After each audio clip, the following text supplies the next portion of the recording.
2750 కోట్ల చెక్ ఇస్తున్నాని మహబూబ్ నగర్ లో రైతు సభలో డబ్బీ చెక్ ఇచ్చినావు. ఇయాల్టి వరకు ఆ డబ్బులు రైతుల ఖాతాల్లో జమ కాలేదు. ముఖ్యమంత్రి డబ్బీ చెక్ ఇస్తారా?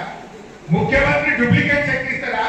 ముఖ్యమంత్రి ఇచ్చిన చెక్ పాస్ కాకపోతే ముఖ్యమంత్రి గారు ఆ కుర్చీలో కూర్చునే అర్హత నీకు లేదు అని చెప్పి నేను ఈరోజు చేస్తాను.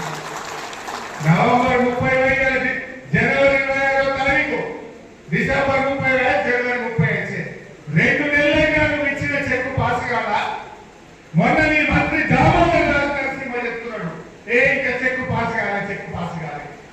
ఏదో ఊళ్ళో పోతే జనం నిలదీస్తే మీ ఊళ్ళో ఇంకా 123 మందికి రుణమాఫీ బాకీ ఉందని దామోదర్ రాజు నరసింహ చెప్తున్నాడు. ముఖ్యమంత్రి ఏమో రుణమాఫీ అయిపోయింది అంటాడు. నువ్వు ఇచ్చిన చెక్ ఏమో ఇంకా పాస్ కాదు. ఏ ఊరికి పోదాం ఖచ్చితంగా, ఏ ఊరికి పోదాం మహబూబ్ నగర్ జిల్లా ఎక్కడ పోయినా లక్షలో రుణమాఫీ ఇంకా కాలేదు. 2 లక్షల లోపల మిగిలి ఉన్నారు. 2 లక్షల మీద ఒక్కరికి కూడా రుణమాఫీ చేయకుండా రైతుల ఉసురు పోసుకున్నాడు రేవంత్ రెడ్డి. ఇన్ని పచ్చి అబద్ధాలు. 21,000 కోట్లు ఇచ్చిన మాట్లాడండి. అలా నువ్వు ఇచ్చిన 2750 కోట్ల చెక్ పాస్ అయితే కదా 21,000. ఆ చెక్కే పాస్ కాకపోయా, పాస్ కాని చెక్కులు కూడా కలిపి 21,000 కోట్ల రూపాయలు రుణమాఫీ చేసినని మాట్లాడు రేవంత్ రెడ్డికే చెల్లింది. ఆనాడు ప్రతిపక్షంలో ఉంటే అన్ని అబద్ధాలు, అబద్ధాల పునాదుల మీద అధికారంలో వచ్చిన కాంగ్రెస్ నేడు పరిపాలనలో కూడా అవే అబద్ధాల పరంపర కొనసాగిస్తున్నారు. చెక్కు పాస్ అయ్యేవాళ్ళని పైసలు ఇచ్చిన ముఖ్యమంత్రి. మరి 22,750 కోట్ల చెక్కు మహబూబ్ నగర్ నుంచి హైదరాబాద్ చేరలేదా? ఫైనాన్స్ డిపార్ట్మెంట్ కు చెక్కు ముట్టలేదా? ఫైనాన్స్ డిపార్ట్మెంట్ లో ఎందుకు చెక్కు పాస్ కాలేదు? ఇలా ముఖ్యమంత్రి సమాధానం చెప్పాలి. ఆ కుర్చీ పరువు ఇస్తుందో ముఖ్యమంత్రి చెక్ ఇచ్చిందంటే అది రాజ్యాంగం, ముఖ్యమంత్రి మాట వేదం. ముఖ్యమంత్రి చెక్ ఇస్తే తెల్లారి పైసలు జమ కావాలి. నువ్వు 2 నెలలైనా నీ చెక్ పాస్ కాదు. పాస్ కాని డబ్బి చెక్ ఇస్తావు. 21,000 కోట్లు రైతులకు రుణాలు ఇచ్చిన అబద్ధాలు చెప్పుడు ఈ రేవంత్ రెడ్డికి చెల్లింది.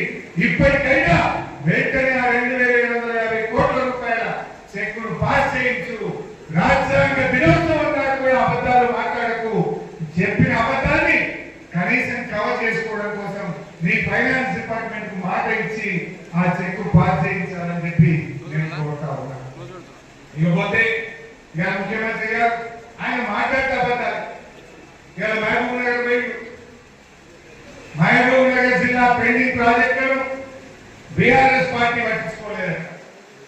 ముఖ్యమంత్రి గారిని దేవుడు గారు కురుమూర్తి దేవుడు చాలా పవర్ఫుల్. పాలమూరు జిల్లాలో కురుమూర్తి దేవుడు అంటే అందరికీ నమ్మకం. నీ కొడంగల్ పక్కనే ఉంటది. పోరా కురుమూర్తి దేవుడు దగ్గరికి. నువ్వురా తడిబట్టలతో, నేను కూడా తడిబట్టలతో వస్తా. తడిబట్టలతో ఇద్దరు కురుమూర్తి గుడికి. ఎవరు నిర్లక్ష్యం చేసి 2 దశాబ్దాల పాటు నువ్వు ఉన్న తెలుగుదేశం పార్టీ, నువ్వు ఇప్పుడున్న కాంగ్రెస్ పార్టీ కదా పాలమూరు ప్రాజెక్టులకు మోసం చేసింది.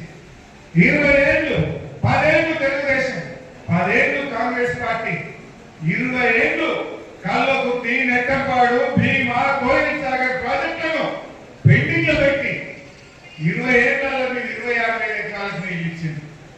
కానీ కేసీఆర్ గారు ముఖ్యమంత్రి అయ్యాక వారి ఆదేశంతో నీళ్ల మంత్రిగా మహబూబ్ నగర్ జిల్లాలో రాత్రి పూట ప్రాజెక్టుల దగ్గరే పడుకొని రాత్రి పనిచేయించి 4,000 కోట్లు ఖర్చు పెట్టి 6,50,000 ఎకరాలకు పాలమూరు జిల్లాలో నీళ్లు బాధించింది బీఆర్ఎస్ పార్టీ.